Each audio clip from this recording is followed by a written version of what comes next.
मुझे application developers और application development जो टीम है उनकी बहुत ज़्यादा रिस्पेक्ट है गाइस, बिकॉज मुझे बहुत अच्छे से पता है कि इन लोगों को कितना ज़्यादा एफर्ट लगाना पड़ता है एक एप्लीकेशन को सक्सेसफुल रन करने के लिए in a consistent state. Not only that, ये बना भी देते हैं एप्लीकेशन, उसके बाद भी छोटे मोटे बग्स आते रहते हैं, उसको इम्प्रूव करना है, न्यू फीचर्स को एम्बेड करना है, तो बहुत सारा एफर्ट लगता है। हालांकि मैं एप्लीकेशन डेवलपर नहीं हूं और मुझे नॉलेज भी नहीं है ज़्यादा, but yeah I am aware because I work with lots of app developers and I can understand their pain, specially जब उनको क्रॉस प्लेटफॉर्म पे एप्लीकेशंस डिप्लॉय करनी पड़ती हैं या डेवलप करनी पड़ती हैं। So as an example right now guys, आप देख पा रहे हैं कि मेरे पास विंडोज़ 10 है और यहाँ पर मैंने वन नोट एप्लीकेशन में यूज़ कर रहा हूँ, राइट। सो ऑब्वियसली ये एप्लीकेशन हमारे माइक्रोसॉफ्ट डेवलपर से आई है, जिनके बारे में मैं यही कहूँगा कि उनको ऑलरेडी अंडरस्टैंडिंग है माइक्रोसॉफ्ट प्लेटफॉर्म की और इनको ज़्यादा वरी करने की ज़रूरत नहीं है, because they already have the architecture, they have all the people कि जिनसे आपको जो इन्फॉर्मेशन चाहिए वो आप ले सकते हैं। बट व्हाट अबाउट अगर उनको एक डिफरेंट प्लेटफॉर्म में आपको एप्लीकेशन को डिप्लॉय या फिर डेवलप करना पड़े। For example, Microsoft one note हमारे मैक ऑपरेटिंग सिस्टम में भी आता है, राइट। सो आप इमेजिन कर सकते हैं कि एक माइक्रोसॉफ्ट डेवलपर अगर एक एप्लीकेशन क्रिएट करना चाहता है मैक के ऊपर, पहले तो उसको मैक ऑपरेटिंग सिस्टम का आर्किटेक्चर समझना पड़ेगा, फिर वहाँ पर उसको डिपेंडेंसी समझनी पड़ेंगी और उसके बाद डिपेंडेंसीज के बाद उसको डेवलपमेंट अपनी स्टार्ट करनी पड़ेंगी। और इमेजिन कीजिए कितने ब्रेकडाउन्स होंगे, कितनी बार उसको एप्लीकेशन डिप्लॉय करके देखनी पड़ेगी डेवलपमेंट के बाद, कितनी बार उसको लगेगा कि यार ये एप्लीकेशन ठीक से नहीं चल रही है, ये फीचर चल रहा है, ये नहीं चल रहा है, because each and every feature has different dependency, correct, in that particular operating system. So point here कि बहुत सारे एफर्ट लगाने पड़ते हैं इन लोगों को, जिसके साथ वो आगे बढ़ पाते हैं, एक एप्लीकेशन को डिप्लॉय कर पाते हैं। अगर मैं इसी बात को थोड़ा सा आगे लेके जाऊं, अब इमेजिन कीजिए कि एक डेवलपर है, उसको एप्लीकेशन डिप्लॉय करनी है आपकी माइक्रोसॉफ्ट के अंदर और मैक के अंदर। आप इमेजिन कीजिए कि वो दोनों की दोनों मतलब जो एप्लीकेशंस हैं मैक के लिए और विंडोज़ के लिए, क्या वो एक ही ऑपरेटिंग सिस्टम जो हमारा विंडोज़ ऑपरेटिंग सिस्टम है, क्या वो उसमें डिप्लॉय कर पाएगा? मतलब डिप्लॉय का मतलब डेवलप कर पाएगा? The answer is no, because उसको एक पर्टिकुलर प्लेटफॉर्म चाहिए उसको समझने के लिए, उसको चलाने के लिए। एज एन एग्जाम्पल, अगर आप कोई एप्लीकेशन डेवलप करना चाहते हैं हमारे मैक में, तो आपके एज एन एग्जाम्पल वहाँ पर हमारा एक टूल किट रहती है, उसको बोलते हैं एक्स कोड, जैसे कि हमारे माइक्रोसॉफ्ट में विजुअल स्टूडियो रहती है। सो जब आपको एप्लीकेशन डिप्लॉय करनी है तो आपको दो अलग अलग प्लेटफॉर्म पे जाकर उसको अंडरस्टैंड करना पड़ेगा और उसके अकॉर्डिंग आपको आपकी एप्लीकेशन डेवलप करनी पड़ेगी। सो बेसिकली पॉइंट है टू मेंशन कि अगर आपको ऐसा अचीव करना है तो आपको सेपरेटली माइक्रोसॉफ्ट प्लेटफॉर्म पे काम करना पड़ेगा। उसके लिए एक अलग से ऑपरेटिंग सिस्टम चाहिए और एक अलग से ऑपरेटिंग सिस्टम चाहिए आपको मैक का, जो कि एक अलग डेवलपमेंट किट या अलग तरीके से उसको डिप्लॉय करना पड़ेगा हमारे सॉल्यूशन को, जो भी हम एप्लीकेशन को डिप्लॉय कर रहे हैं, करेक्ट। सो इन चीज़ों को अचीव करने के लिए हमें क्या अंडरस्टैंडिंग हुई, हमें दो अलग अलग ऑपरेटिंग सिस्टम चाहिए। सो गाइस, हमारे माइक्रोसॉफ्ट एजोर में अगर कोई ऐप डेवलपर है और वो मल्टीपल एप्लीकेशंस को डेवलप करना चाहता है, so obviously he can not develop two or multiple applications on a single operating system or single platform, क्योंकि कभी कभी वहाँ पर कुछ ऐसी डिपेंडेंसीज होती हैं जो आपस में कॉन्फ्लिक्ट करती हैं। फॉर एग्जांपल, अगर आप एक एप्लीकेशन बना रहे हैं उसकी विंडोज़ की और उसके साथ साथ लिनक्स की, तो ऑब्वियसली लिनक्स की डिपेंडेंसीज अलग होंगी, और अगर आप उसे किसी तरह इंस्टॉल कर भी लेते हैं हमारे माइक्रोसॉफ्ट प्लेटफॉर्म पे, तो जो एप्लीकेशन आप पहले से माइक्रोसॉफ्ट के लिए बना रहे हैं, ऑपरेटिंग सिस्टम के लिए बना रहे हैं, वहाँ पर वो कॉन्फ्लिक्ट होने के चांसेस रहते हैं। ये एक्चुअली थोड़ा कन्फ्यूजिंग पार्ट है, बट मैं समझाने की आपको यहाँ कोशिश कर रहा हूँ कि अगर आपके पास ऐप 1 और ऐप 2 है, सो जो ऐप 1 की डिपेंडेंसीज है वो किसी रीजन से ऐप 2 की डिपेंडेंसीज के साथ कॉन्फ्लिक्ट हो रही हैं, तो वहां पर आप अपनी एप्लीकेशंस को डेवलप नहीं कर सकते हैं। तो उसके लिए हमारे पास क्या सॉल्यूशन है एजोर में, which is a very simple one, और आप सब लोग उसके बारे में जानते हैं। हम सिंपल क्या कर सकते हैं, माइक्रोसॉफ्ट के ऊपर हमारा एक हार्डवेयर लेवल पे एक वर्चुअलाइज्ड हमारा एनवायरनमेंट है, जहां पर हम वर्चुअल मशीन क्रिएट कर सकते हैं using Microsoft एजोर compute services, right.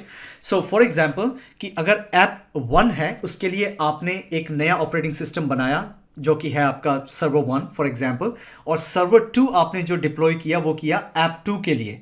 तो अब क्या है, इन दोनों के अंदर आपने हार्डवेयर को वर्चुअलाइज कर दिया और वहां पर हमारी दो अलग अलग वर्चुअल मशीन आपने क्रिएट कर दी हैं। सो एक वर्चुअल मशीन में ऐप 1 डेवलप होगी और दूसरे में हमारी ऐप 2 डेवलप होगी, और दोनों में कोई कॉन्फ्लिक्ट नहीं होगा, कोई इश्यू नहीं होगा, right? So this is the solution currently you can give to any developer. और तभी आप सुनने में आता होगा, आपको ये भी लगता है कि कभी कभी जो ऐप डेवलपर्स हैं वो ऐसे करते हैं कि एक डेवलपमेंट जोन बना देते हैं कि ये हमारा जो सर्वर है ये हमारी डेवलपमेंट के लिए बनाया गया है, ये हमारी फाइनल डेवलपमेंट के लिए बनाया गया है, और ये सर्वर हमारा एक एनवायरमेंटल या कह सकते हैं कि एक प्रोडक्शन लेवल पे डिज़ाइन किया गया है कि ताकि हम फाइनल प्रोडक्शन पे जब डालें तो हम चेक कर सकते हैं कि क्या प्रोडक्ट एनवायरमेंट में 10 से 15 दिन टेस्टिंग के दौरान क्या वो कोई प्रॉब्लम क्रिएट कर रहा है या नहीं। तो इस तरह की बातें जब आप सुनते हैं तो आपके माइंड में यही आता है कि they always required a different operating system, sometime for a different platform development, या फिर अगर आपका ये सिनेरियो है वहाँ पर डेवलपमेंट जोन है, आपका प्रोडक्शन जोन है, तब भी आपको दो अलग अलग सर्वर चाहिए होते हैं।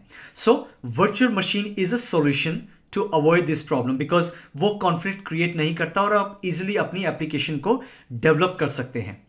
सो गाइज, अब हमारा नेक्स्ट ऑप्शन है, क्या इससे बेटर कुछ है हमारे पास?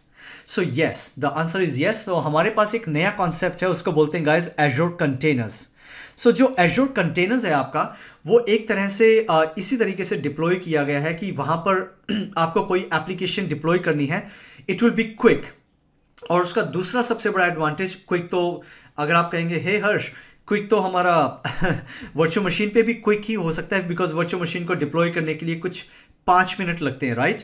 लेकिन मैं अगर आपको कहूँ वो 5 मिनट भी वेट नहीं करने की ज़रूरत है, आपको जस्ट 1 मिनट में आपका जो भी आप एप्लीकेशन डेवलप करना चाहते हैं उसका जो आर्किटेक्चर है या जो एक आपका स्ट्रक्चर है वो आपका रेडी हो जाएगा। How about that? आप सोचेंगे ये थोड़ा इंटरेस्टिंग है, and guys it is interesting because container क्या करता है, कंटेनर एक तरह का एक एप्लीकेशन है। मैं आपको जस्ट समझाने की कोशिश करता हूँ एज एन एग्जाम्पल, फिर हम इसके बारे में थोड़ा सा डीप में जाएंगे। सो एक एप्लीकेशन है, उस एप्लीकेशन में सब टाइप की डिपेंडेंसीज हैं, सब कुछ जो एक एनवायरनमेंट में उसको चाहिए होता है। फॉर एग्जाम्पल आपने एक एप्लीकेशन बनाई है वेब सर्वर की, राइट? तो वेब सर्वर में आपको IIS के कंपोनेंट चाहिए, internet information services for Windows platform, आपको लिनक्स के लिए अपाचे चाहिए एज एन एग्जांपल। तो ये सारा का सारा आपने एक कंटेनर, एक बंडल बना के आपने रख लिया और उसमें आपने कुछ जो जनरल डिपेंडेंसीज हैं वो आपने ऑलरेडी इंस्टॉल करके रख ली और उसका एक बंडल आपने तैयार कर लिया, उसका आपने एक इमेज रेडी कर लिया और उस इमेज को आगे से कभी यूज़ करना है तो हमें जस्ट डिप्लॉय करना है और वो हमारी इमेज रेडी हो जाएगी। इसको अगर मैं थोड़ा सा और डिफरेंट तरीके से लेके जाऊं तो फॉर एग्जांपल आपके स्टेप्स हैं 1 2 3 4 5, ये 5 स्टेप हैं आपके वेब सर्वर को डिप्लॉय करने के लिए। तो हमेशा जब भी आप वेब सर्वर डिप्लॉय करते हैं, सो एज एन एग्जांपल आप हमेशा 1 2 3 ये 3 स्टेप तो आप हमेशा फॉलो करते ही करते हैं। अगर आपको नया एनवायरनमेंट क्रिएट करना है वेब सर्वर के लिए तो आपको बार बार स्टार्ट फ्रॉम स्क्रैच नहीं करना पड़ेगा। आप सिंपल कंटेनर को डिप्लॉय कीजिए जिसके अंदर ऑलरेडी 1 2 3 स्टेप कवर्ड हैं, कंप्लीटेड है। तो आपका जो टाइम है वो आपका सेव होगा, वो आपका एफर्ट आपका सेव होगा। तो ये एक उसका दूसरा एडवांटेज है। और गाइस इसको डिप्लॉय करना बहुत ही आसान है। और चौथा सबसे बड़ा एडवांटेज कंटेनर्स का ये रहता है कि if you have a proper image you can use that image into different cloud platform. मतलब अगर आपने एक इमेज अपना एप्लीकेशन बना रखे, इमेज का मतलब एप्लीकेशन इमेज आपने डिज़ाइन की हुई है, वो इमेज आप किसी भी क्लाउड प्लेटफॉर्म पे इजीली और स्ट्रेट डिप्लॉय कर सकते हैं विदाउट एनी इशू। तो उसके बारे में थोड़ा और मैं बताऊंगा आपको कि इस चीज़ को समझने के लिए क्या आपको लगता है, बट अभी के लिए बस इतना याद रखिए, container is some kind of image जहां पर उसे आप क्विकली डिप्लॉय कर सकते हैं और ये इसके लिए आपको हर बार नई वर्चुअल मशीन क्रिएट करने की ज़रूरत नहीं है। ये एक तरह से क्या होगा, एक हमारा सर्वर चल रहा है, एक वर्चुअल मशीन चल रही है और उसी के ऊपर आप मल्टीपल कंटेनर्स को डिप्लॉय कर सकते हो। इसके बारे में थोड़ा सा और हम बेटर जानेंगे हमारी आगे की वीडियो में, तो स्टे ट्यून्ड। उसके बाद गाइस हमारा नेक्स्ट आता है कि माइक्रो सर्विसेज आर्किटेक्चर क्या है। सो बेसिकली जो कंटेनर है उसी कंटेनर को इन्होंने ब्रेक डाउन किया है इन अ माइक्रो सर्विसेज आर्किटेक्चर, और ये कहीं ना कहीं एक तरह से एडवांटेज ही है, क्योंकि यहाँ पर आप स्पेसिफिकली कंपोनेंट्स पे फोकस कर सकते हो। उन कंपोनेंट्स को आप स्केल अप स्केल डाउन कर सकते हो। उनको अगर कोई प्रॉब्लम आता है, you can fix them straight away. आपको बाकी के कंपोनेंट पे जाके आपको टेंशन लेने की ज़रूरत नहीं है कि वो भी ब्रेक हो जाएंगे या वो किसी तरह से आपका प्रॉब्लम क्रिएट करेंगे। No, you can kind like you are kind of isolating your services in term of understanding a specific application. इसको मैं अगर दूसरे तरीके से कहूँगा इस माइक्रो सर्विसेज आर्किटेक्चर को, सो लेट्स से कि आपके पास एक वेब सर्वर है और वेब सर्वर में हमारे पास 3 कंपोनेंट होते हैं, as an example front end, back end and storage. तो बाय डिफॉल्ट हमारी जब भी कोई हम वेब सर्वर डिप्लॉय करते हैं, ये सारे के सारे कंपोनेंट एक पे ही रहते हैं। और अगर किसी रीजन से मेरे फ्रंट एंड पे या फ्रंट एंड जो कंपोनेंट है उस पर कोई प्रॉब्लम आता है, तो हमारा पूरा का पूरा वेब सर्वर डाउन होता है और हमें फिक्स करने के लिए पूरे सर्वर को फिक्स करना पड़ता है, करेक्ट। या फिर फ्रंट एंड में हमें थोड़े से ज़्यादा हमारे सीपीयू की ज़रूरत है, तो हमें वहाँ पर एडिशनल सीपीयू नहीं कर सकते, बिकॉज वो पूरी वर्चुअल मशीन पे ही अप्लाई होगा। लेकिन गाइस, माइक्रो सर्विसेज में क्या है, इस आर्किटेक्चर में आप इनको स्प्लिट कर सकते हो, इनको ब्रेक डाउन कर सकते हो कि आपका फ्रंट एंड सर्वर अलग कंटेनर है, आपका बैक एंड सर्वर अलग कंटेनर है और आपका स्टोरेज आपका अलग कंटेनर है। हाँ, आप इन तीनों के अंदर रिलेशनशिप क्रिएट कर सकते हो, आप कम्युनिकेशन क्रिएट कर सकते हो, आप ये बता सकते हो how your front end server work, how your back and server work, और कैसे आपका स्टोरेज काम करेगा, ये सब आप डिफाइन कर सकते हो। तो point here is you are breaking down your containers into small pieces, ताकि आप उनको स्केल्ड अप या उनको मैनेज इंडिपेंडेंटली आराम से कर सको। मैंने इसका एक एग्जाम्पल आपके लिए बनाया है और मैं आपको समझाने की कोशिश करूंगा कि कैसे इसे अंडरस्टैंड करना, और आपको इजीली समझ भी आ जाएगा। Don't worry about that. So let's move forward with the third point कि एजोर कंटेनर्स जो आज हम करने वाले हैं उसका मैं एक हैंड्स ऑन लैब भी दूंगा, और मैं उसमें ये बताऊंगा कि how you can actually deploy your एजोर containers in Microsoft एजोर। और ये मैं आपको इसलिए बता रहा हूँ बिकॉज गाइज, जहाँ पर ऐप डेवलपमेंट की जो टीम है, they certainly will ask you to give a certain permission and they also ask you how to deploy your containers quickly in Microsoft Azure. तो इसके बारे में आपको पता होना चाहिए कि कैसे कंटेनर्स को डिप्लॉय किया जाता है on a administration level, right. So यहाँ पर जैसे इस पिक्चर में भी आप देख पा रहे हैं कि there some words called Azure repos, Azure pipeline, Azure container registry, web app for container. ये सब चीज़ों के बारे में मैं आने वाली वीडियोस में बताऊंगा, बट कुछ वर्ड्स हम कवर करेंगे इस वीडियो में जिसमें डॉकर भी आएगा, and you will have a better understanding. अभी के लिए हो सकता है गाइस कि यू माइट बी कंफ्यूज कि ये है क्या, ये एजोर कंटेनर से हमें क्या लेना देना, या इसका एक्चुअली पर्पस क्या है। Don't worry, stay tune with me, let me explain you how actually it works, what exactly the containers are, and ये कैसे हेल्पफुल रहते हैं हमारे वर्चुअल मशीन के against. So let's move forward and try to understand more about it. Alright guys, so let's begin with the understanding of containers in Azure. इस concept को समझने के लिए मैंने यहाँ पर एक पिक्चर बनाई है और कुछ इन्फॉर्मेशन मैंने आपके लिए लिखी भी है। लेकिन पहले उस लिखे हुए जानने से पहले हम जो पिक्चर है उसको अंडरस्टैंड कर लेते हैं, बिकॉज अगर आपने इस पिक्चर को अंडरस्टैंड कर लिया, इसका मतलब आपका सारा कॉन्सेप्ट क्लियर हो गया है कंटेनर्स के मामले में, राइट। सो इसे अंडरस्टैंड पहले हम करते हैं, उसके बाद में आपको जो रिटन फॉर्मेट में है उसको मैं स्टेप बाय स्टेप बताऊंगा, और आपको आपकी जो क्लैरिटी है वो और भी ज़्यादा अच्छे से क्लियर हो जाएगी। तो गाइस, कंटेनर को समझने के लिए पहले हमें जो ट्रेडिशनल वे हम जो यूज़ करते हैं, पहले उसको हमें समझना पड़ेगा, उसको हमें जानना पड़ेगा। सो एज एन एग्जांपल यहाँ पर आप देख पा रहे हैं कि मेरे पास कुछ कंपोनेंट्स हैं, यहाँ पर जो कंपोनेंट्स मैंने उनकी पिक्चर बनाई है। सो ये कंपोनेंट्स गाइस हमारे हार्डवेयर जो हमारे Azure infrastructure as a service में हमारे आते हैं। यहाँ पर हमारा CPU है, हमारा रैम है, GPU है, स्टोरेज है। तो मतलब माइक्रोसॉफ्ट ने हमारे डेटा सेंटर डिप्लॉय किए हैं हमारे लिए, और वहाँ पर उनके हार्डवेयर को हम वर्चुअलाइज करके हम अपने रिसोर्सेज को डिप्लॉय करते हैं, करेक्ट। सिमिलरली अब इन रिसोर्सेज को वर्चुअलाइज कैसे करना है, सो गाइज उसके लिए माइक्रोसॉफ्ट ने सॉल्यूशन चूज़ किया है हाइपरवाइजर, जो जनरली हम करते भी हैं। क्योंकि अगर मैं अपनी मशीन की बात बताऊं, मेरी फिजिकल मशीन पे मैंने विंडोज सर्वर 2016 इंस्टॉल किया हुआ है, और वहाँ पर मैंने हाइपरवाइजर इंस्टॉल किया हुआ है। और गाइज मैं मल्टीपल वर्चुअल मशीन में क्रिएट कर सकता हूँ मेरे उस एक डेस्कटॉप के अंदर। सो सिमिलरली माइक्रोसॉफ्ट ने भी हाइपरवाइजर इंस्टॉल किया हुआ है माइक्रोसॉफ्ट एजोर में, जहाँ पर हम उसकी हाइपरवाइजर सर्विस को यूज़ करके हम वर्चुअल मशीन को क्रिएट कर सकते हैं। अब हमारी जो रिक्वायरमेंट है, हमें एप्लीकेशन डिप्लॉय करनी है, या सॉरी हमें एप्लीकेशन की डेवलपमेंट करनी है। सो बेसिकली मेरे पास दो एप्लीकेशन है, एक है पाइथन, एक है डॉट नेट। अब ऑब्वियसली बात है, ये दोनों की दोनों एप्लीकेशन एक साथ एक ऑपरेटिंग सिस्टम में मैं डिप्लॉय नहीं कर सकता। क्यों? क्योंकि मुझे पाइथन जो एप्लीकेशन बनानी है वो बनानी है विंडोज़ ऑपरेटिंग सिस्टम के लिए, और जो डॉट नेट एप्लीकेशन की जो डेवलपमेंट है वो मुझे क्रिएट करनी है लिनक्स ऑपरेटिंग सिस्टम के लिए। क्या ये पॉसिबिलिटी है या नहीं, उसको करने के लिए या उसको अचीव करने के लिए मुझे ये इन ऑपरेटिंग सिस्टम पे डिप्लॉय करना पड़ेगा। रीज़न, बिकॉज अगर मैं ये डॉट नेट और पाइथन को दोनों को एक ही ऑपरेटिंग सिस्टम पे इंस्टॉल करूंगा तो ड्यू टू इट्स डिपेंडेंसीज ये दोनों की दोनों एप्लीकेशन आपस में कॉन्फ्लिक्ट करेंगी, और ऑब्वियसली इस कंफ्यूजन की वजह से आपकी डेवलपमेंट में बहुत प्रॉब्लम आएगी। आप अपनी एप्लीकेशन को प्रॉपरली या आप कह सकते हैं कि आप फाइनलाइज नहीं कर पाएंगे आपकी डेवलपमेंट को। सो उस चीज़ को अवॉइड करने के लिए यहाँ पर क्या किया है हमने यहाँ पर दो वर्चुअल मशीन क्रिएट की हैं, virtual machine number 1, virtual machine number 2। सो अब हमने क्या किया, उसको क्रिएट करने से पहले हमने कुछ रिसोर्सेज असाइन किए, और सबसे पहला काम हमने उसके ऊपर ऑपरेटिंग सिस्टम इंस्टॉल किया। सो जैसे आप देख पा रहे हैं कि यहाँ पर मैंने वर्चुअल मशीन बनाया, मैं इसको एक बार थोड़ा सेपरेट कर देता हूँ यहाँ पर बीच में।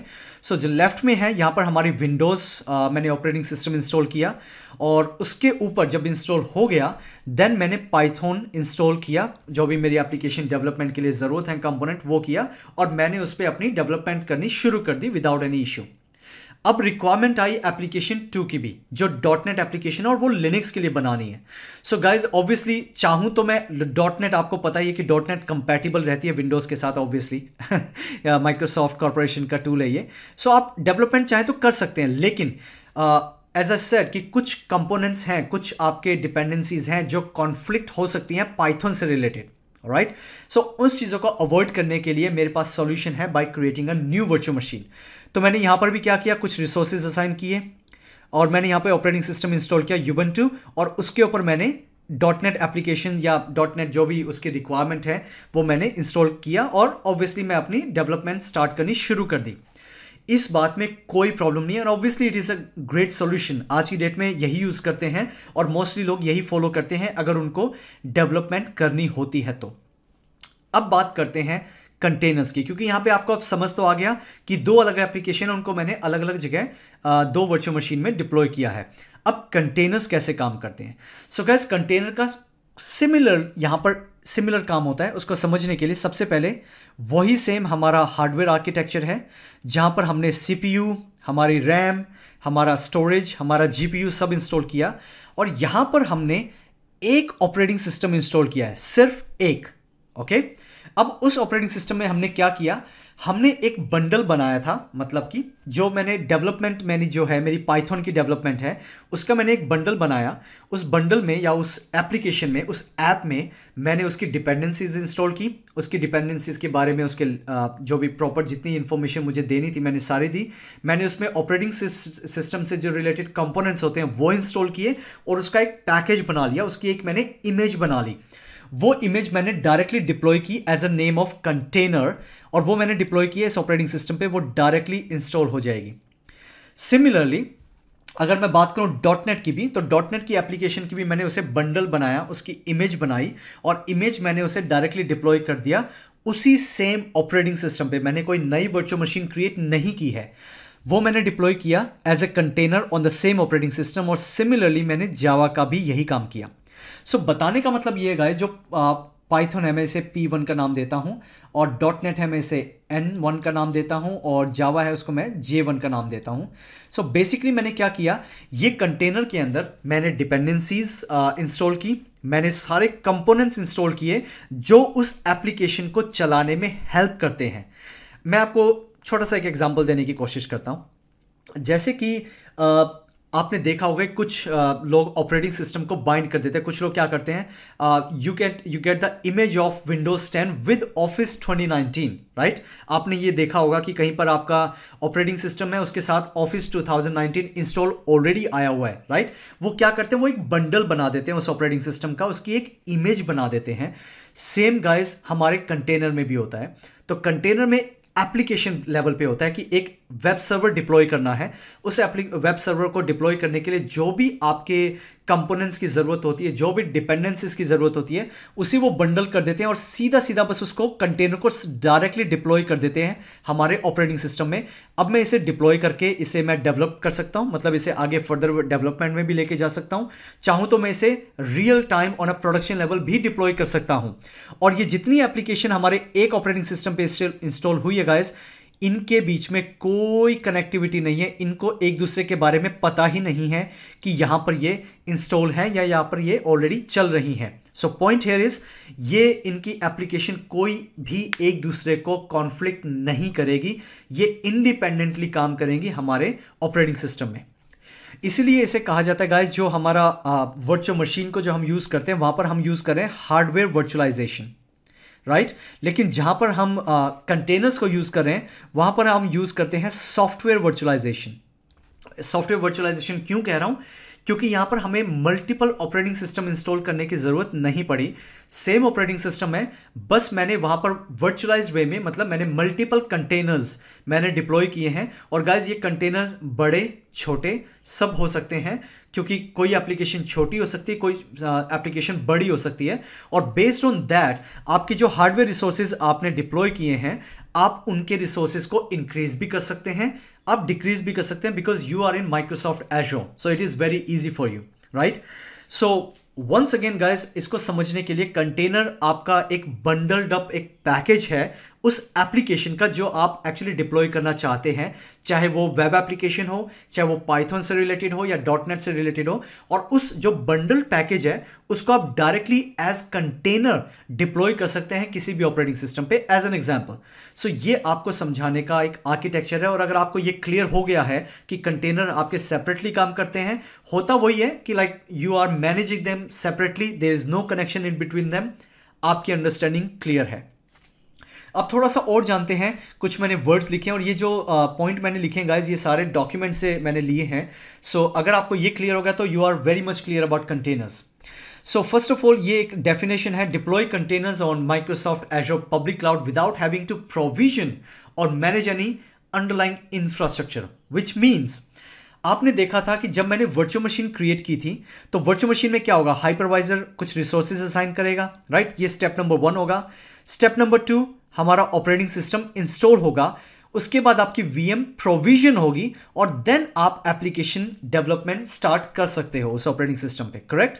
लेकिन आप जब कंटेनर की बात करते हो तो यहां पर ये जो ऑपरेटिंग सिस्टम तक का स्टेप है ये कुछ है ही नहीं, डायरेक्टली आप एप्लीकेशन को डिप्लॉय कर सकते हो और डेवलप करना स्टार्ट कर सकते हो आफ्टर डिप्लॉयमेंट। तो बताने का मतलब ये है कि जहां पर आपको 5 मिनट लगते हैं वर्चुअलाइजेशन में, मतलब जो वर्चुअल मशीन क्रिएट करने में, डिप्लॉय करने में, वहां पर आपको जस्ट 1 मिनट में आपकी एप्लीकेशन कंटेनर के थ्रू डिप्लॉय भी हो जाएगी और आप डेवलपमेंट करना स्टार्ट भी कर सकते हैं।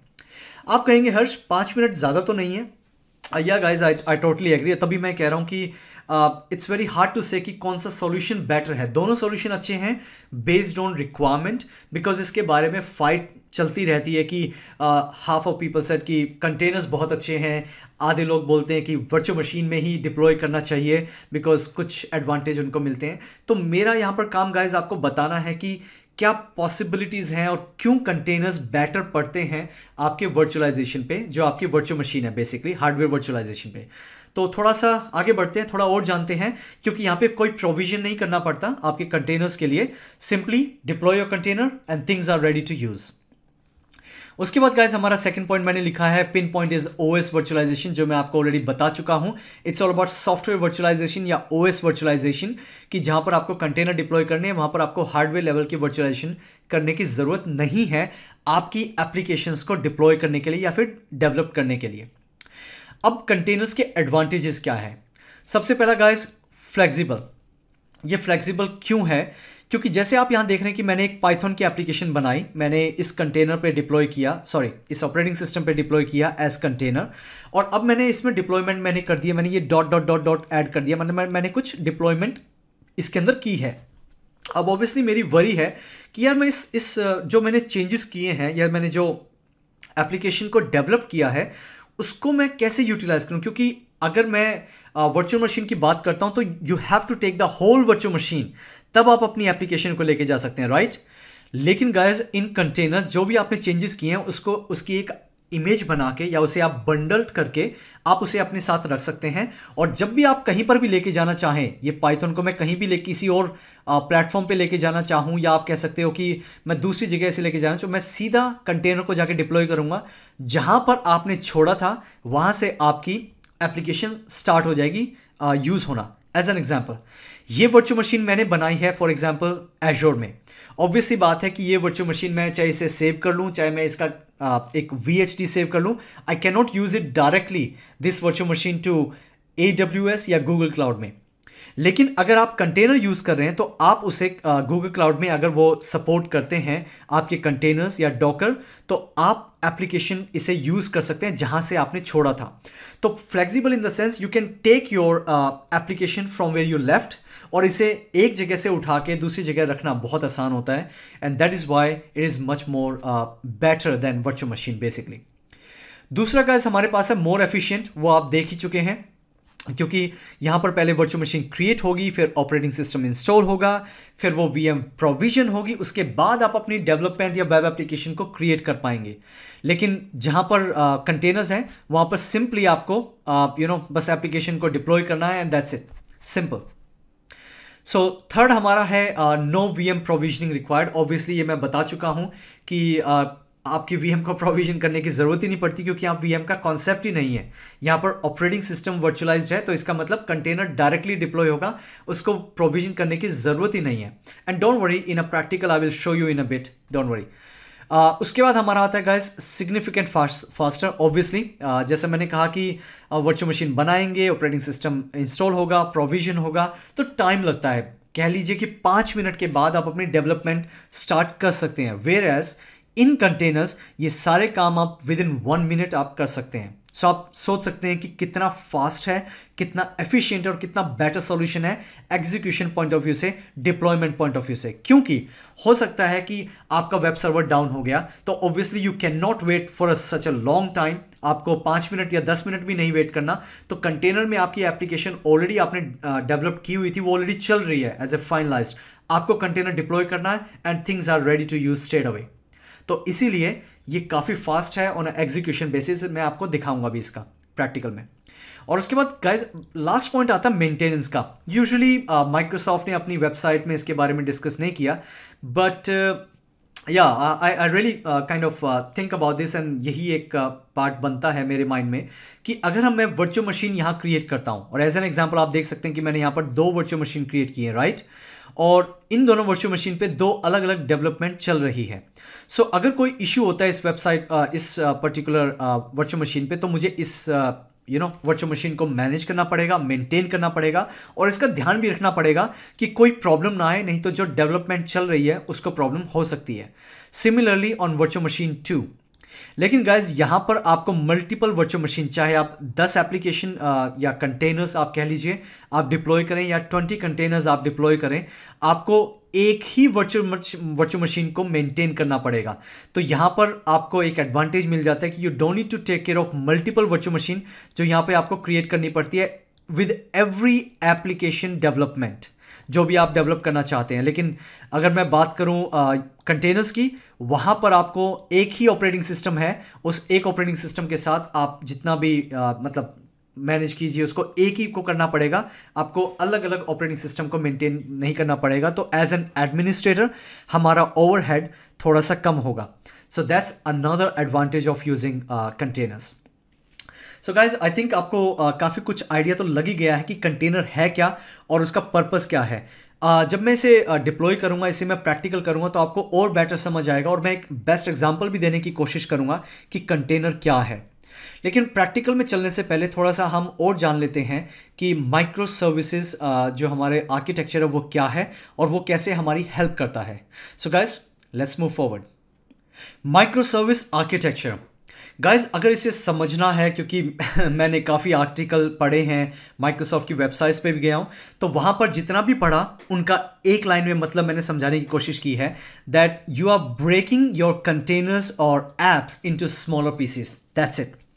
That's it, that's all about micro service architecture. Because जब भी आप कंटेनर्स के बारे में पढ़ेंगे या उसके बारे में जानने की कोशिश करेंगे तो बहुत बार आपको ये वर्ड आपके सामने आएगा, माइक्रो सर्विस आर्किटेक्चर।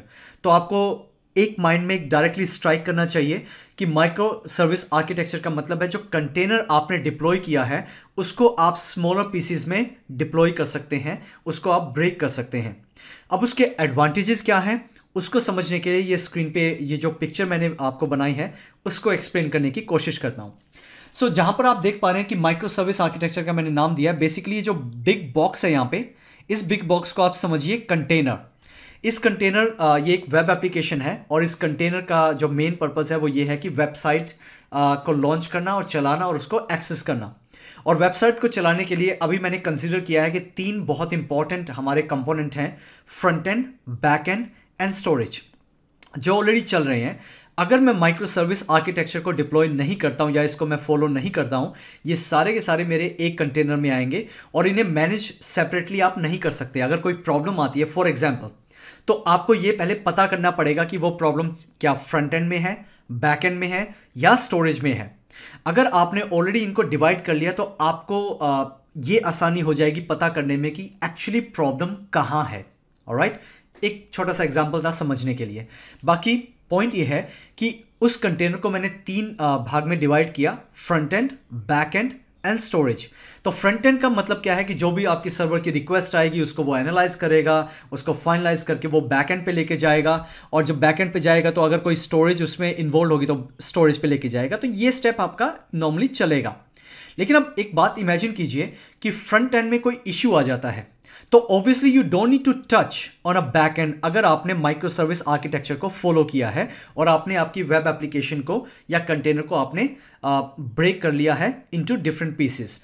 तो आपको करना क्या पड़ेगा, आपको वेब ऐप टीम से कॉन्टैक्ट करना पड़ेगा और ये टीम रिस्पॉन्सिबल होगी फ्रंट एंड से रिलेटेड जितने भी इश्यूज हैं उनको देखने में, और वो चेक करेगी कि क्या इशू है, और जब इशू फाइंड आउट हो जाएगा वो उसे फिक्स कर देंगे। तो यहां पर समझने की बात यह है that you don't need to touch back end, you don't need to touch storage. जहां पर आपकी प्रॉब्लम है आपको जस्ट उस माइक्रो सर्विस पे जाना है, उसको फिक्स करना है and job done. Alright, pretty simple. Similarly अगर मैं बात करूं थोड़ा सा और जाके कि फ्रंट एंड सर्वर में कुछ हमारे रिसोर्सेज चल रहे हैं, उसको मैंने रिसोर्सेज भी असाइन कर सकता हूं, और वो रिसोर्सेज हमारे डाउन हैं। डाउन का मतलब है कम पड़ गए हैं। सो अब हमारे रिसोर्सेज चलने बंद हो गए हैं, वो रिसोर्सेज इनफ नहीं रहे। तो विदाउट टच बैक एंड और स्टोरेज मैं फ्रंट एंड के रिसोर्सेज को अप कर सकता हूं, उनको स्केल्ड अप कर सकता हूं।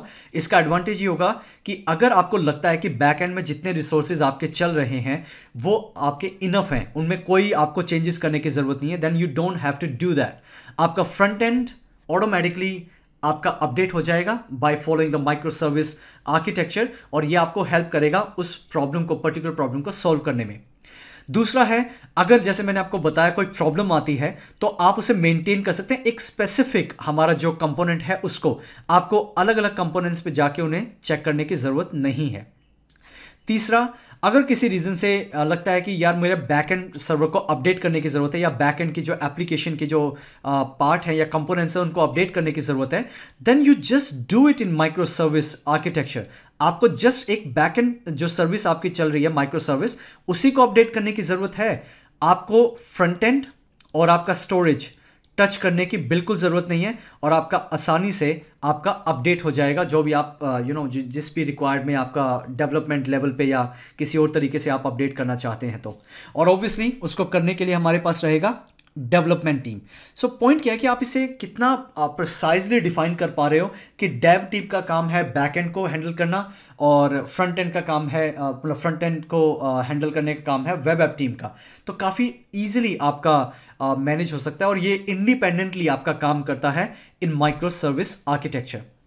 इसीलिए गाइज मैंने यहाँ पर ये तीनों वर्ड लिखे हैं, स्केल्ड, मेंटेन एंड अपडेटेड, क्योंकि ये सारे के सारे काम आप इंडिपेंडेंटली माइक्रो सर्विस आर्किटेक्चर में कर सकते हो। सो अगर मैं थोड़ा सा और वे में समझाने की कोशिश करूं कि एक हमारा क्लाइंट मतलब हमने वेबसाइट पे जाके कहा कि I want to access only and only storage, right. So basically जो माइक्रो सर्विस आर्किटेक्चर है उसको मेंटेन या एक्सेस करने के लिए हमारा एपीआई गेटवे रहता है। अभी मैं नहीं बता रहा इसके बारे में, बट आने वाले वीडियोस में मैं ज़रूर बताने की कोशिश करूंगा आपको। सो एपीआई गेटवे आपका रिस्पॉन्सिबल होता है उस रिक्वेस्ट को रिव्यू करना और बेस्ड ऑन दैट उसको रीडायरेक्ट करना to the right micro service. So API gateway के पास रिक्वेस्ट आई कि स्टोरेज एक्सेस करना है, तो without going to front end और बैक एंड वो डायरेक्ट आपका जाएगा स्टोरेज में, वहां से एक्सेस होगा और आपके क्लाइंट को जो भी रिसोर्सेज चाहिए, जो भी इंफॉर्मेशन चाहिए, वो आप एक्सेस कर पाओगे। तो बताने का मतलब क्या है कि it can also improve the overall performance of whatever the component you have deployed. Obviously container तो फास्ट है ही, और आपके जो कंटेनर के जो सर्विसेज हैं, जो एक्सेसिबिलिटी है, उसको भी हेल्पफुल करता है, उसको भी परफॉर्मेंस को इंक्रीज करने में हेल्प करता है। सो बेसिकली गाइज यही है हमारा माइक्रो सर्विस आर्किटेक्चर और कुछ भी नहीं है।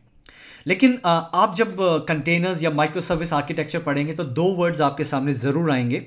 एक आपका आएगा एजोर कंटेनर इंस्टेंसेस।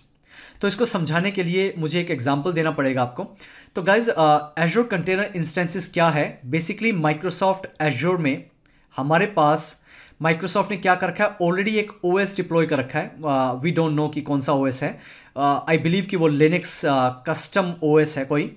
सो लिनक्स कस्टम ओएस के ऊपर अब उन्होंने हमें ये कह रखा है कि you can start deploying your containers.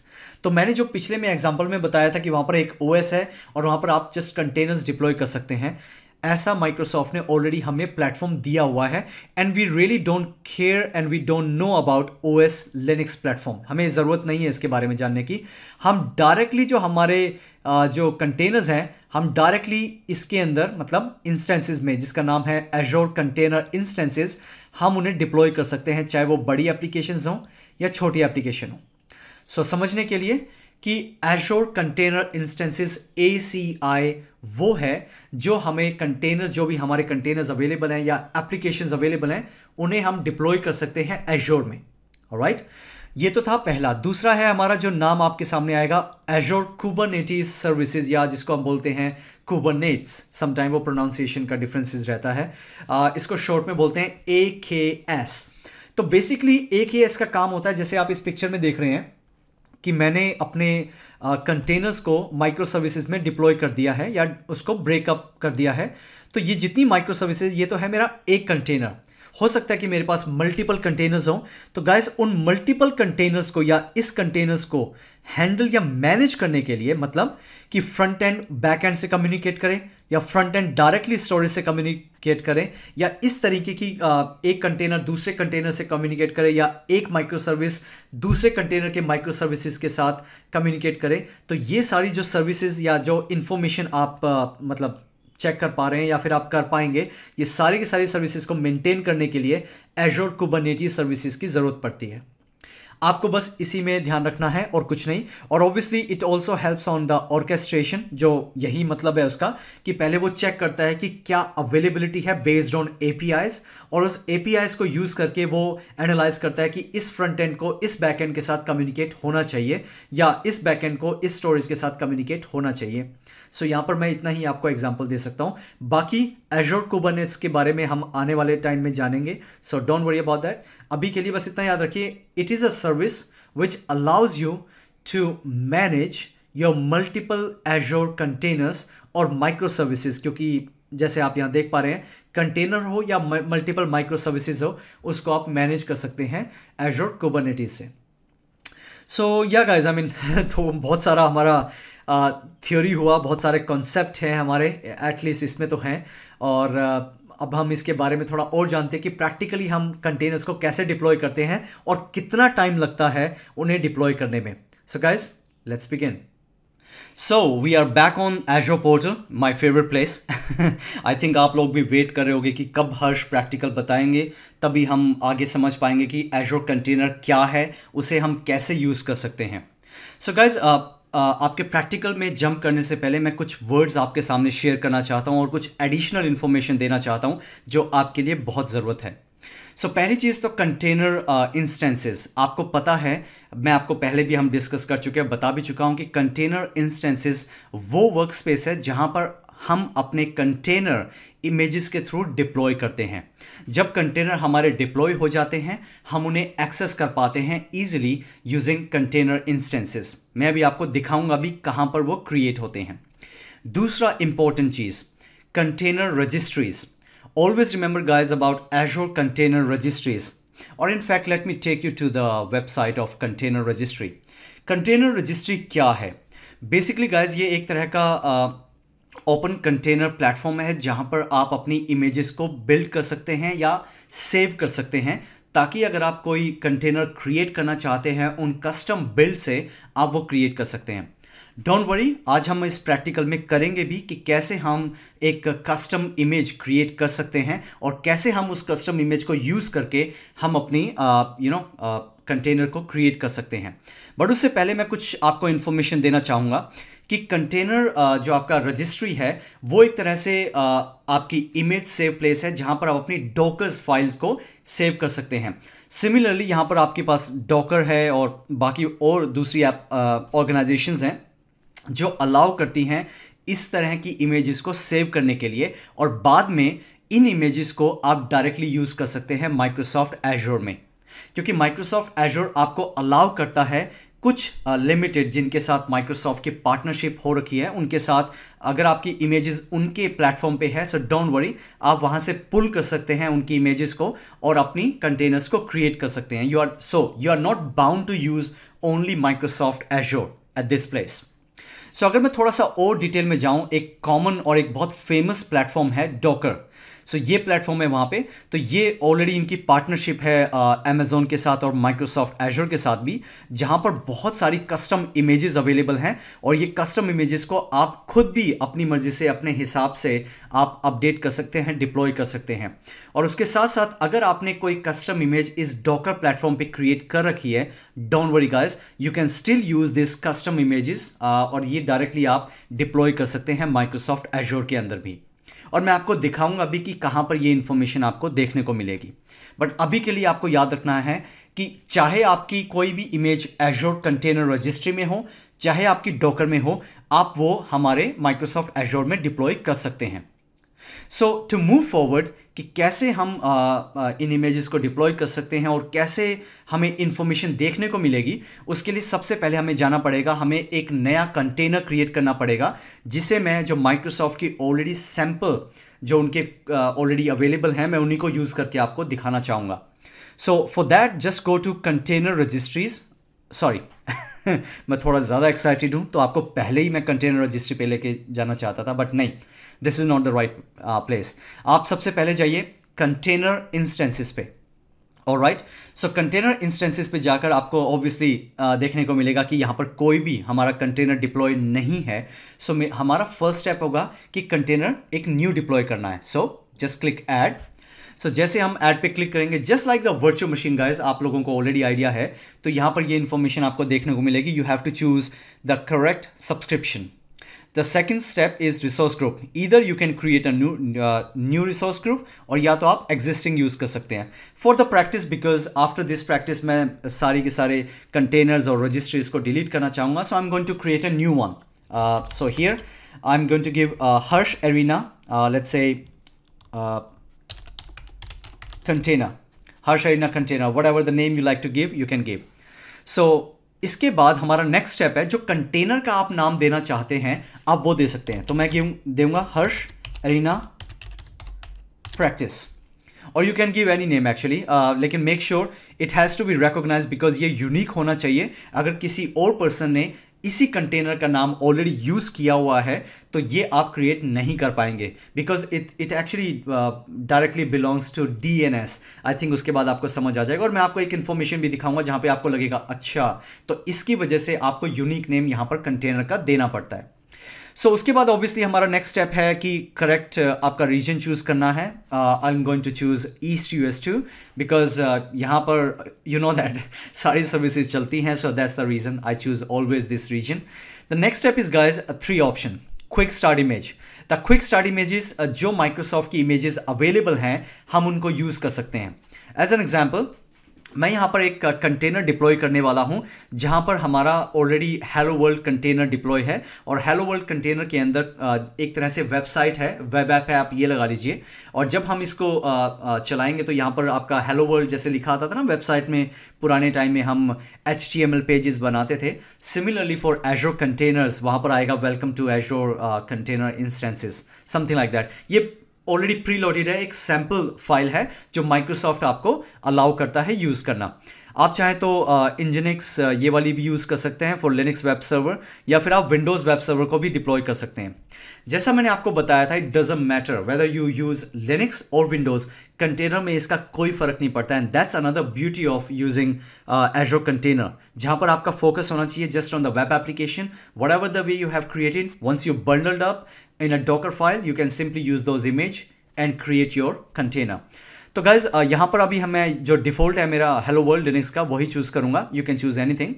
And उसके बाद हमारा नेक्स्ट आता है नेटवर्किंग, जो कि बहुत इंपॉर्टेंट है, क्योंकि नेटवर्किंग में हमारे पास दो चीज़ें हैं। एक, पोर्ट नंबर, कौन सा पोर्ट नंबर आपको असाइन करना है जिससे आपका ये कंटेनर एक्सेस हो। सो ऑब्वियसली मैं यहाँ पर TCP पोर्ट और पोर्ट नंबर 80 यूज़ करना चाहूँगा अभी के लिए। बाकी आप पोर्ट नंबर 443 और एडिशनल सिक्योरिटी भी डिप्लॉय कर सकते हैं।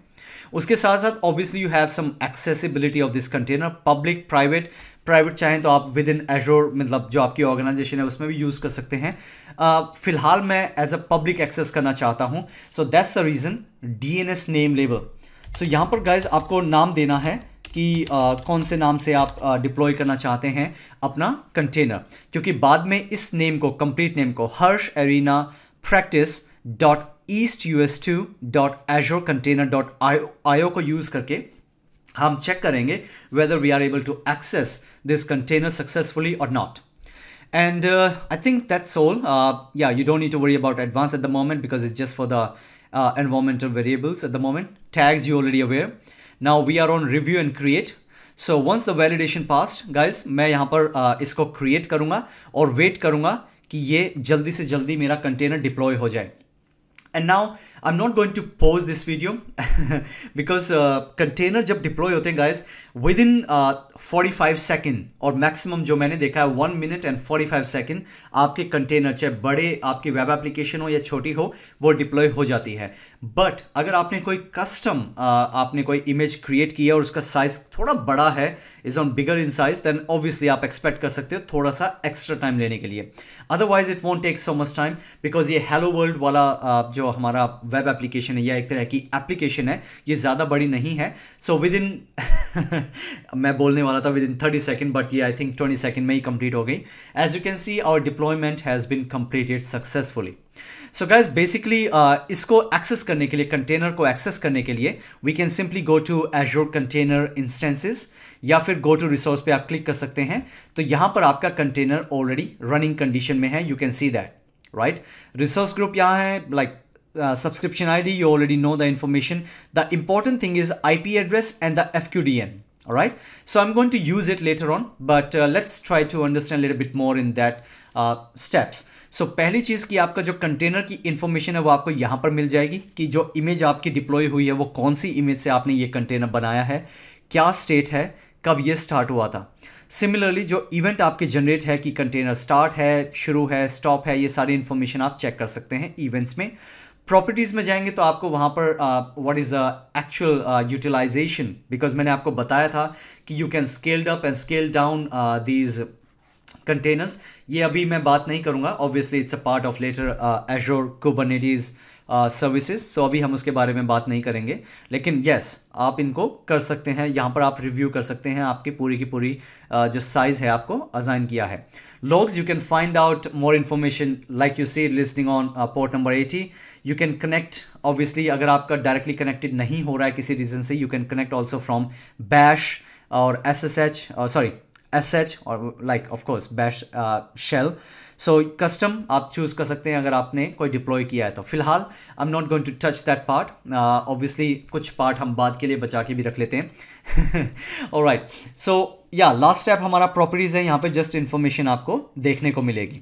सो अगर हम इसे देखना चाहते हैं कि चेक करना चाहते हैं कि क्या रन हो रहा है, क्या चल रहा है, so you can simply copy the IP address and obviously आपको दिखाने के लिए मैं नया ब्राउज़र यहाँ पर ओपन करता हूँ और यहाँ पर मैं एक्सेस करता हूं उस आईपी एड्रेस को।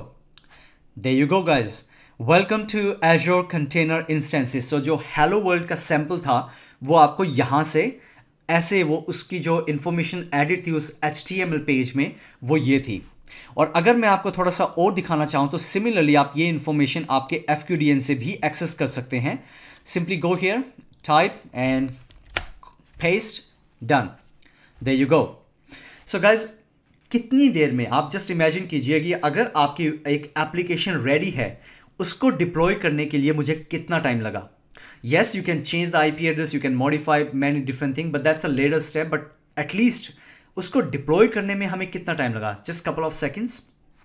That's the beauty of container. Because अगर यहाँ पे वर्चुअल मशीन होती तो आपको पता ही है, पहले वर्चुअल मशीन चलती, फिर ऑपरेटिंग सिस्टम इंस्टॉल होता, फिर वो बूट होता, बूट होने के बाद फिर हम एप्लीकेशन डेवलप करना शुरू करते या फिर डिप्लॉय कर सकते थे उसके बाद ही, अगर वो शटडाउन कंडीशन में। But containers they always run, आप सिंपली डायरेक्टली इसे डिप्लॉय कर सकते हैं।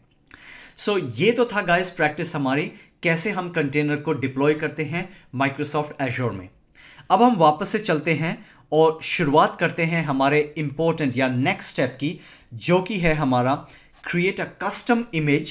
आपको ये भी बताना बहुत ज़रूरी है कि कस्टम इमेज का एडवांटेज क्या है और कैसे आप उन्हें यूज़ कर सकते हैं, और उन कस्टम इमेजेस को यूज़ करके कैसे आप अपने कंटेनर्स को डिप्लॉय कर सकते हैं, ये भी आपको पता होना बहुत ज़रूरी है। सो गाइज, उसके लिए हम क्या करेंगे? उसके लिए हम यूज़ करेंगे Azure shell.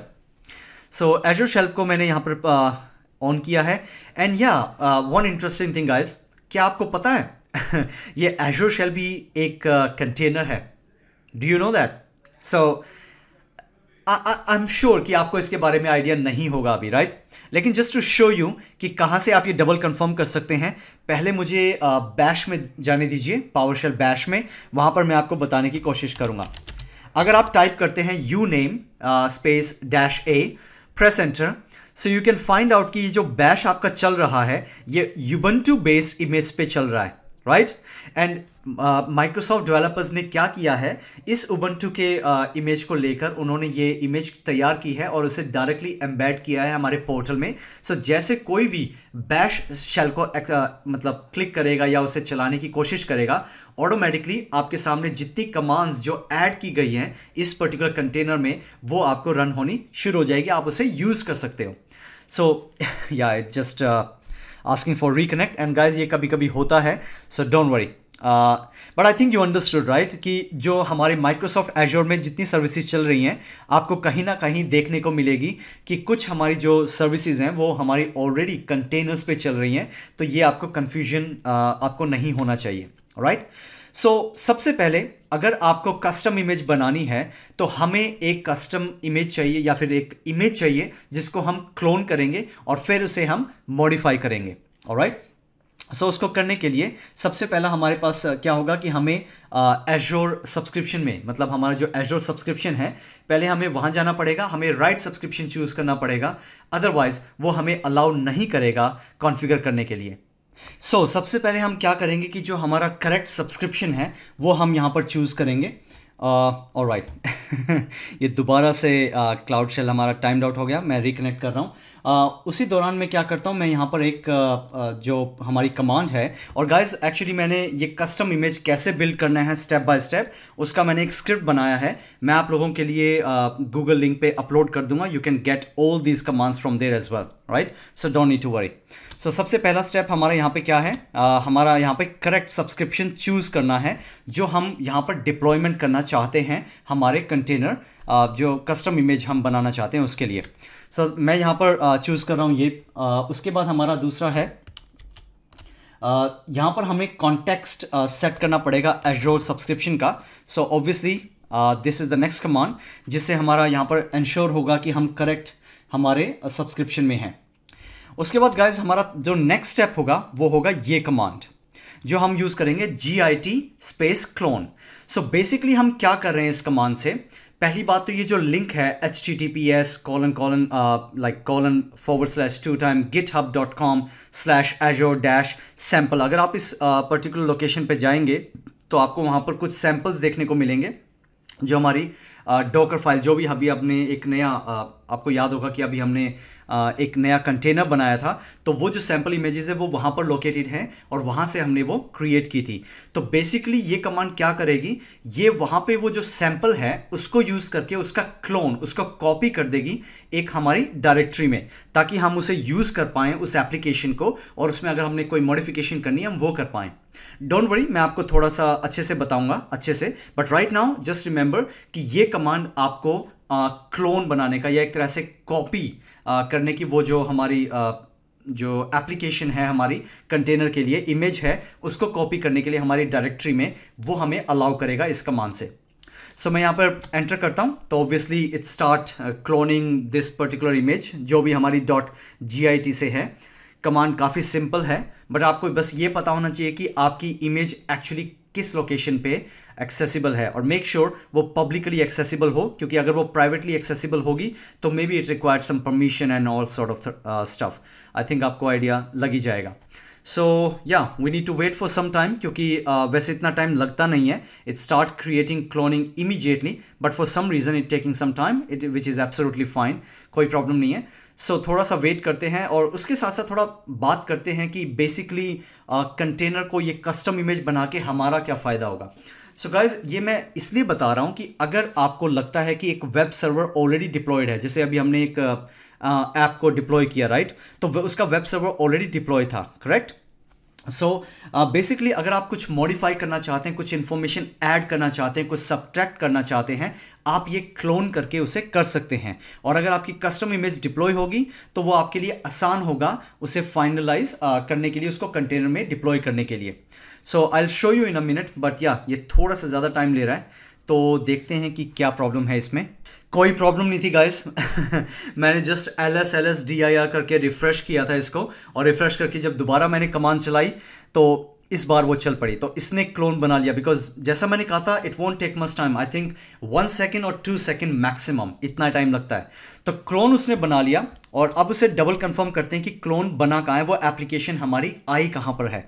So when you press type LS, you can find out this one, ACI-Hello World। सो यहाँ पर हमने क्या करना है, हमने इस ACI Hello World में डायरेक्टरी में जाना है। ये एक तरह की हमारी एप्लीकेशन है जिसमें हम ज़्यादा इन्फॉर्मेशन देख पाएंगे। So when I type again LS, जो मैं इन्फॉर्मेशन देखना चाहता हूँ, तो यहाँ पर आपको इन दो जो हमारी फाइल्स हैं इनको तो आप सिंपली इग्नोर कर सकते हैं। हमारी इंपॉर्टेंट फाइल है एक तो डॉकर फाइल, क्योंकि ये एक्चुअली डॉकर फाइल है हमारी, और दूसरा है मेन जो एप्लीकेशन, जहाँ पर सारा का सारा वेब एप्लीकेशन का कंटेंट अवेलेबल है। सो अगर हम थोड़ा और ज़्यादा डीप में जाना चाहते हैं या थोड़ा देखना चाहते हैं, तो हमारे पास यहाँ पर एक कमांड होती है, उसको बोलते हैं कोड स्पेस डॉट, या फिर आप यहाँ पर आप या के सेमी कॉलन हमारा है, तो इस सेमी कॉलन को या ओपन एडिटर को ओपन करके आप इनको मॉडिफाई कर सकते हैं। बिकॉज हमने यहाँ पर मॉडिफाई ही करना है, क्योंकि हमारा टारगेट है, हमने कस्टम इमेज बनानी है और उसके बाद उसे अवेलेबल करनी है for the use of creating containers. So अब हमने यहाँ पर कोड स्पेस डॉट करके प्रेस एंटर किया, तो ऑटोमेटिकली ये कोड हमारा एडिटर जो है हमारा ऑन हो जाएगा। सो एडिटर में आपके पास मल्टीपल फाइल्स होंगी, बट हमें ज़्यादा ध्यान देना है ऐप पे। सो इस ऐप के अंदर आपको आना है, तो यहाँ पर आपको कुछ ऑलरेडी फाइल्स मिलेंगी, जिसमें सबसे पहली है index.html। अगर आपको याद होगा कि अभी हमने जो प्रैक्टिस किया था, तो ये था हमारा HTML फाइल। सो गाइज, ये जो HTML फाइल हमारी लोड हुई या जो रन हुई, वो बेसिकली ये HTML फाइल थी जहाँ पर इंफॉर्मेशन हमारी लिखी हुई थी। सो अब हम क्या करेंगे, इसको प्रैक्टिस करने के लिए, इसको समझने के लिए हम इसको मॉडिफाई करेंगे, और मैं आपको दिखाऊंगा कि कैसे आप मॉडिफाई करके कस्टम इमेज को डिप्लॉय कर सकते हैं। सो सबसे पहला इसमें आप थोड़ा सा नीचे आएंगे तो यहाँ पर आपको आएगा DIV, ये जो अलाइन सेंटर है, वहाँ H1 में लिखा हुआ welcome to Azure container instances. तो मैं यहाँ इसको चेंज कर दूंगा, मैं लिख दूंगा इसको हर्ष एरिना यूट्यूब चैनल। आप चाहें तो कुछ भी लिख सकते हैं, like for the practices. And obviously वहाँ पर आपको एक इमेज भी देखने को मिली थी, जो कि ये है। यहाँ पर आपको ये जो इमेज देखने को मिल रही है, सो बेसिकली गाइज ये इमेज हमारी है ये वाली, ये जो पूरा इन्होंने यहाँ पर ऑलरेडी इन्फॉर्मेशन उसकी दे रखी कि कहाँ पर वो पब्लिश है, कितना साइज़ है, क्या इन्फॉर्मेशन है। तो मैं क्या करूँगा, इस इन्फॉर्मेशन को डिलीट करूँगा, और यहाँ पर मैंने ऑलरेडी खुद की जो हर्ष एरिना की इमेज है वो मैंने ऑलरेडी वहाँ पर मैंने होस्ट कर रखी है एक ओपन सोर्स प्लेटफॉर्म पे। वो पब्लिक वेबसाइट है, वहाँ पर मैं इजीली एक्सेस कर सकता हूँ मेरे लोगों को। सो यहाँ पर मैंने वो ऐड किया, और जब आपका ऐड हो जाए, and let's go to another one, but before that ये आपसे मांगेगा do you want to save the changes, और हमने कहना है येस। सो बिफोर जाने से पहले ये कह रहा are you sure you want to save these changes, yes. So मैंने इंफॉर्मेशन सेव कर ली है। Now we are on index.javascript.js। So basically guys इसमें आपको, इस एप्लीकेशन में आपको देखने को मिलेगा कि ये जो एप्लीकेशन है, इस एप्लीकेशन को यूज़ करना है, और यहाँ पर हमारा है कंबाइंड वे में, और ऑब्वियसली ये डायरेक्टली हमारा एक्सेस करेगा index.html। मतलब जब भी हम इस एप्लीकेशन को रन करेंगे तो उस एप्लीकेशन के अंदर ये डायरेक्टली आपको रीलोकेट करेगा index.html को, जो अभी हमने मॉडिफाई की है, और वहाँ से आपकी एप्लीकेशन रन होगी। तीसरी इंपॉर्टेंट फाइल है हमारी package.json, बिकॉज ये एक्चुअली हमारा पैकेज है जो हमने अभी क्रिएट किया है। ये पैकेज की इंफॉर्मेशन है, and I don't want to change here anything. अगर आप चाहते हैं तो चेंज कर सकते हैं, बट मैं अभी के लिए एग्जांपल के तौर पे समझाने के लिए you can change your author name if you like, but if you don't want it's fine, because मैं यहाँ पर एग्जाम्पल के लिए हर्ष एरिना मैं कोई भी नाम दे सकता हूँ यहाँ पर। तो एडिट करने के बाद you can also save from this 3 ... click save. So जैसे आपका ये सेव हो जाता है, आपका काम खत्म, आपकी जो एप्लीकेशन आपने मॉडिफाई करनी थी वो कर दी फॉर द एग्जाम्पल, आपको कुछ और टच नहीं करना है। सो क्लोज एडिटर, हमारा एडिटर क्लोज हुआ। उसके बाद जो हमारी नेक्स्ट कमांड है जो कि बहुत इंपॉर्टेंट है वो है हमारी, late me just press enter because आपको यहाँ पर थोड़ा क्लीन दिखेगा। सो नेक्स्ट कमांड हमारी है गाइस जो हमें रजिस्ट्री क्रिएट करने को बोलेगा। सो मैं आपको इसको पूरा के बारे में बताता हूँ पहले। द कमांड का जो पूरा अंडरस्टैंडिंग है वो ये है, AZ Azure, because Azure CLI है, ACR Azure container registry build, because हम एक रजिस्ट्री बिल्ड करने वाले हैं। इमेज का नाम मैं देना चाहता हूँ, ये आप कोई भी नाम दे सकते हैं, मैंने दिया है रिपोजिटरी version 1 बिकॉज ये मेरी वर्जन 1 है। अगर आप इसी कस्टम इमेज को दोबारा से अपडेट कर रहे हैं और आपकी रजिस्ट्री ऑलरेडी प्रेजेंट है, you can change to tag, because V1 V2 these are tags actually, और रिपोजिटरी ये रियल नेम है आपके हमारे इमेज का। और यहाँ पर रजिस्ट्री जो है वो ऑब्वियसली मैंने पहले प्रैक्टिस की थी, तो उसमें मैंने नाम दिया था हर्ष एरिना REGIS, आप कोई भी नाम दे सकते हैं। और ये जो इमेज हमारी है ये एक तरह की डॉकर फाइल है विच इज़ एब्सोल्युटली फाइन। लेकिन गाइज यहाँ पर अभी हमने कोई रजिस्ट्री क्रिएट नहीं की है, कंटेनर रजिस्ट्री। सो उसके लिए हमें क्या करना पड़ेगा, हमें दोबारा से हमारे एजोर पोर्टल में आना पड़ेगा, and we are going to create a container registry है। सो करंटली आप देख रहे हैं कि हमारी कोई कंटेनर रजिस्ट्री अवेलेबल नहीं है। सो हम यहाँ पर क्या करेंगे, एक नई कंटेनर रजिस्ट्री क्रिएट करेंगे। सो ऑब्वियसली मैं वही स्टेप फॉलो करूँगा कि यहाँ पर मैं ऑलरेडी जो एग्जिस्टिंग मेरा रिसोर्स ग्रुप है वो चूज़ करूँगा। You can give any name, मैं यहाँ पर दूंगा हर्ष एरिना REGIS, मैं वही नाम दूंगा। और गाइज आप कोई भी नाम दे सकते हैं आपकी कन्वीनियंसी के हिसाब से, इट इज़ फाइन, क्योंकि मैं दोबारा टाइप नहीं करना चाहता इसलिए मैंने ये नेम दिया है। It's all up to you. और लास्ट जो आपका है इंपॉर्टेंट है SKU। आप SKU कोई भी यूज़ कर सकते हैं, बेसिक, स्टैंडर्ड, प्रीमियम। बेसिकली आप बाद में चेंज कर सकते हैं from standard to premium, but obviously आप वापस से प्रीमियम टू स्टैंडर्ड नहीं जा सकते हैं। सो या I am going to choose standard one, it is absolutely fine. Networking, encryption आप ये रिव्यू करना चाहें तो कर सकते हैं, but right now I am going to choose the default option which we have and click create. So जब validation हमारा पास हो जाएगा, so I have submitted the information to create our container registry, and guys कुछ couple of second ही wait करना है, हमारी container registry ready हो जाएगी। और जैसे ही हमारी कंटेनर रजिस्ट्री रेडी हो जाएगी, we need to run this command, because ये क्या करेगा, ये एक इमेज बिल्ड करेगा। ये हमारी रिपोजिटरी, और करंटली हम कहाँ पर हैं आप देख सकते हैं, हम एक पर्टिकुलर ACI-Hello World उस पर्टिकुलर ऐप में है, बिकॉज उसी को हमने क्रिएट करना है। अगर आप ये like /Harsh up to root location में होंगे तो this command may not work for you, so just remember this, alright. So थोड़ा सा और जान लेते हैं गाइस कंटेनर रजिस्ट्री के बारे में, क्योंकि कंटेनर रजिस्ट्री जब क्रिएट हो जाएगी, आप चाहें तो एडिशनल सिक्योरिटी भी ऐड कर सकते हैं। आपको ओवरऑल SKU में 100 GB का साइज़ मिलता है। एडिशनली इम्पॉर्टेंट चीज़ जो आपको बतानी है मैंने, वो ये है कि गो टू रिपोजिटरीज। तो रिपोजिटरीज में आपको देखने को मिलेगा कि करंटली यहाँ पर कुछ भी नहीं है, राइट, ऑब्वियसली। बिकॉज मेरी कोई रिपोजिटरी अभी क्रिएट ही नहीं हुई है, तो that's how it is showing you nothing, no results. But after type this command आपको कुछ चेंजेस नज़र आएंगे। So let's try this command now. और हो सकता है कि मैंने अभी अभी रजिस्ट्री क्रिएट की है तो इमीडिएटली वो मतलब रिकॉग्नाइज ना करे, ऐसा हो सकता है। You can try after 30 second और 1 मिनट एज वेल। बट अभी के लिए जस्ट प्रेस एंटर। और अगर ये कमांड आपकी सही हुई और सब कुछ आपकी जो कैलकुलेशंस हैं वो सही है, then it will start building up your image. So guys I think उसने रिकॉग्नाइज कर लिया है and it start building your image. जो अभी हमने कस्टमाइज किया था हमारी जो इमेज को, जिसका हमने क्लोन बनाया था, ये उसका इमेज हमारे लिए क्रिएट कर रहा है। और ये डायरेक्टली जा रहा है हमारे रजिस्ट्री में, जो एजोर रजिस्ट्री है। ये किसी डॉकर प्लेस में नहीं जा रहा है, ये किसी और थर्ड पार्टी वेबसाइट पे नहीं जा रहा है। राइट, सो जैसे ये कंप्लीट होगा उसके बाद हम इसको थोड़ा सा रिव्यू करेंगे और उसके बाद हम कोशिश करेंगे हम एक नया क्रिएट करते हैं हमारा container using this custom registry, and मैं आपको दिखाऊंगा कि कैसे यूज करना है। सो गाइस, सबसे पहली चीज, जो रजिस्ट्री का नाम है वो आपको पता होना चाहिए। That is Harsh arena REGIS.azure .io। So basically ये हमारा Azure CR, not ECR, Azure CR जो कंटेनर रजिस्ट्री है, वो हमारा ये पूरा वो हमारा लिंक है, मतलब जो रजिस्ट्री का नाम है। This is the name of the repository, मतलब जो हमारा इमेज है ये उसका नाम है। और उसमें हमने टैग दिया है वर्जन 1, बिकॉज ये फर्स्ट टाइम मैंने चेंजेस किए हैं। सो बेसिकली आप देख सकते हैं कि यहाँ पर रजिस्ट्री का जो URL है या जो प्रॉपर FQDN है वो ये है, but this is just for the informational purpose. और गाइज, अब हमें इसकी या एजोर शेल की कोई ज़रूरत नहीं है। You can simply close that. So अब हमारी इमेज क्रिएट हो गई है, तो उसको कंफर्म करने के लिए सबसे पहले हम यहाँ रिफ्रेश करेंगे।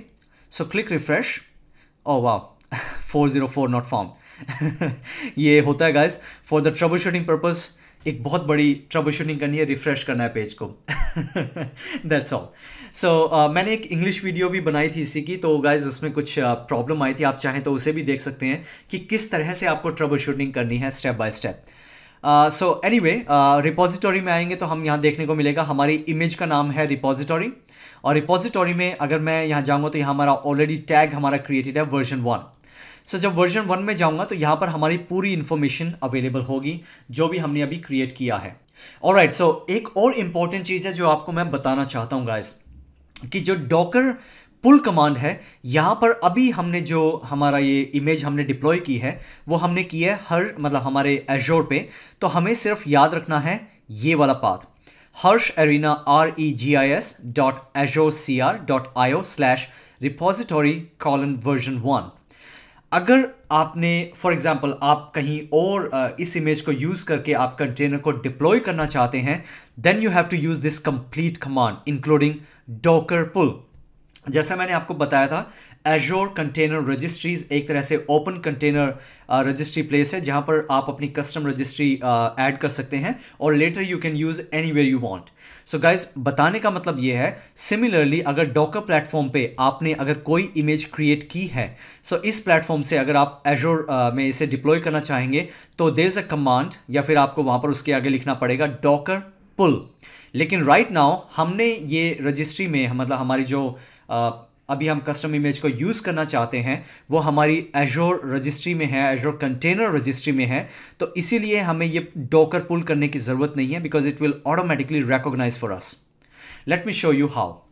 सो गाइज, अब हमारी रजिस्ट्री में अपडेट कंप्लीट है और ऑब्वियसली मैं थोड़ा आइडिया देना चाहूँगा, but I think it's fine for now. So let's go back to home and मैं यहाँ पर जाऊँगा कंटेनर रजिस्ट्री इंस्टेंसेस में। सो अभी हमने पहले बनाया था, अब मैं एक नया कंटेनर यहाँ पर क्रिएट करूँगा using our custom image, right. So दोबारा से रिसोर्स ग्रुप, सेम वही, कोई और नाम दे सकते हैं। मैं यहाँ पर नाम देना चाहूँगा Harsh arena, I think it's fine, या करेक्ट। सो यहाँ पर east US2 which is fine. So quick start image मैं यूज़ नहीं करूँगा।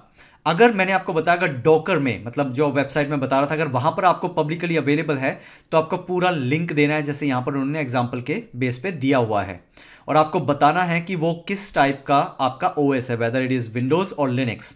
लेकिन राइट नाउ गाइज हमने जो अपनी इमेज हमने डिप्लॉय की है वो कंटेनर रजिस्ट्री में की है, तो ये ऑटोमेटिकली रिकॉग्नाइज कर लेगा। But yeah we have some problem here. So admin user must first be enabled. या अगर आप इस इमेज को यूज़ करना चाहते हैं तो डिप्लॉय कंटेनर, सो गाइज हमें क्या करना है, हमने यहाँ पर परमिशन देनी है एडमिन यूज़र की। सो उसे कैसे देनी है, it's a part of troubleshooting, it's a good sign कि आपको ये देखने को मिल गया। So to troubleshoot this, go back to registry, container registry. वहाँ पर अभी आपने जो क्रिएट किया था, आपने जो कंटेनर रजिस्ट्री में इमेज क्रिएट की थी, उसमें आपको जाना है एक्सेस कीज़ में। सो एक्सेस कीज़ में जब आप जाएंगे तो यहाँ पर हमारा admin user by default disabled है, हमें यहाँ पर इनेबल करना है। तो ये क्या करेगा, ये ऑटोमेटिकली एक लॉगिन यूज़र नेम, उसका जो यूज़र नेम ये है और उसका पासवर्ड, रैंडम पासवर्ड ये ऑटोमेटिकली जनरेट कर देगा। और जब ये जनरेट हो जाएगा it means this image is ready to deploy.